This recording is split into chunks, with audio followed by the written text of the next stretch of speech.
Time for a breakdown. Welcome to another illustration breakdown.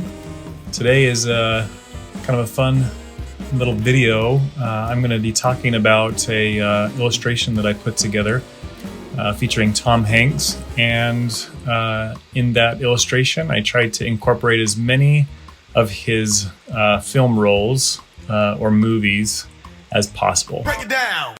So what we're seeing here on the screen is really just a scribble. This is like a thumbnail drawing of just all this stuff that these little objects that represent videos, movies that he's been in. At the bottom here, I've got this T. Hanks. I just love that his first initial and last name says thanks. And so this was my, because I really like his films that he's done, and I think that he seems like a really great person. I've never met him, but yeah, I just thought I would just say thanks to Tom Hanks. I'd put this together, and then what this added up to be towards the end is I took all of these film titles and I put them in a little poem. So we'll get to that point towards the end of this as we look at the finished drawing. But like I said, as you can see, this is just kind of a sketch. So I've got all these ideas. I think, okay, how am I going to do this? How am I going to put some of these little iconic elements from all these from all the films together? And once I do that, I grab some source imagery. So I've reserved some space here for our main character, Tom Hanks. And so I grab a photo that I like of him and put it in a position where I think, okay, that would work. So I put that in there, and then I'm able to just kind of loosely sketch that or reserve some space for it in this area where I've loosely sketched everything else. So you'll be able to see here, I'm going to leave this rough layer on. I'll put these on, but then I'll include all of the references. So you can see that I've grabbed just a bunch of source imagery from the internet. I've put everything in place. Once I had the idea, I just grabbed everything and thought, okay, yeah, that's what I'm looking for. And I put it all into place. And now I've got it in a spot where I can just start drawing.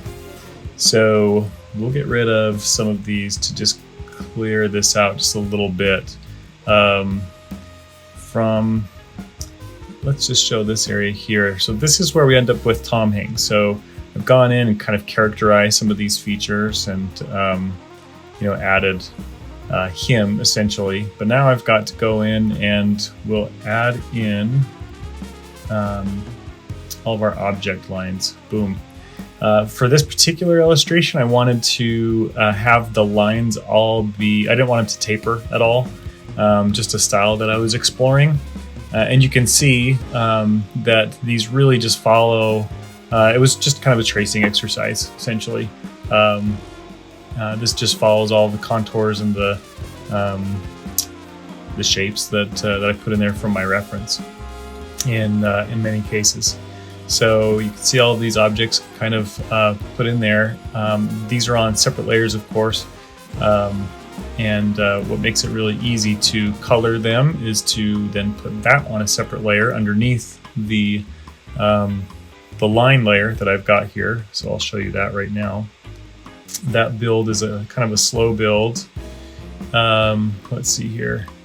So we'll start with just kind of some overall color, just kind of splotched in all these little areas, and then I'll add a little bit more and then make the white pop just a little bit. You can't really see that since my background is kind of light right now. So anyway, I've thrown in all of the color at this point, and we'll get rid of the sketch layer. So it's looking pretty final, but I did want these things to pop a little bit more. So darkened my background, was able to pull out some whites. I wanted to darken the background and then just kind of pull out the whites all together, just to kind of emphasize these areas that deserved a little bit of emphasis. And that's pretty much the layer by layer process. I laid this out so that I could put the poem over here, and we'll get to that in just a little bit. But yeah, this is it. Pretty simple, but a pretty fun little process that just got me sketching, got me drawing. Anyway, kind of a fun drawing, and lots of different layers. Lots of fun to put this together, and of course, it got even funner when I was putting together the poem, which I'll share with you now. T. Hanks by Ryan Snar.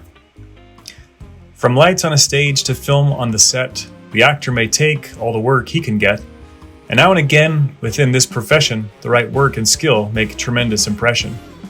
Prior to fame and without any cash, he met a mermaid, and he made quite a splash. After 5 years after his television debut, he's pursued as the man with one red shoe. The money pit followed a year or two later, then Dragnet police officer investigator. As big as you get by wishes or herbs, that can all go away with a film like The Burbs. He then found a role with the ugliest pooch as another detective in Turner and Hooch. A baseball coach, drunkard, he then would be shown with a cast of women in A League of Their Own. Joe versus the Volcano would inspire a coda, but not for the aluminum cans of orange soda, nor in Radio Flyer would his wagon go flying, but he would soon reappear with the lovely Meg Ryan. Sleepless in Seattle was the caller's nickname, and the name of the movie with such high acclaim. A romantic film with a story so sweet, although not till the end of the show would they meet. In Philadelphia, he would win the big case. In Apollo 13, he would travel to space. But between these two places, his status did jump when he played the slow-witted man, Forrest Gump.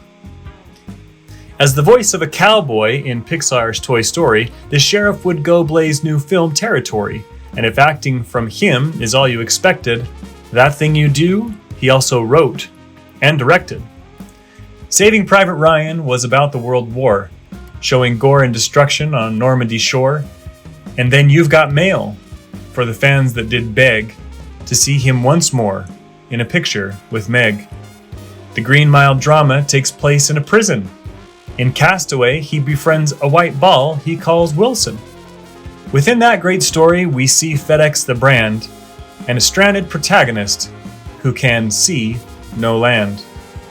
As Carl, he did chase in Catch Me If You Can, a young Leonardo, the forger who ran multiple roles he did play with finesse in the holiday classic The Polar Express. The Da Vinci Code led him through cities in France, gathering clues from the past with barely a glance. And for those looking for an emotional dose, they'd watch Extremely Loud and Incredibly Close. Nor could the vile pirates of Somali prevail Captain Phillips on the container ship that he did sail. Unsuccessful to sell his teleconferencing in Saudi Arabia, a hologram for the king. Based on a true life account he'd deliver, the wise pilot Sully landing a plane on a river.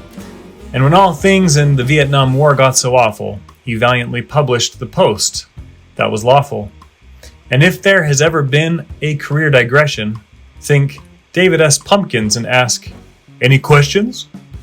Finally, there's Walt in Saving Mr. Banks. Quite an impressive list, Tom, and for that, I say thanks. Break it down.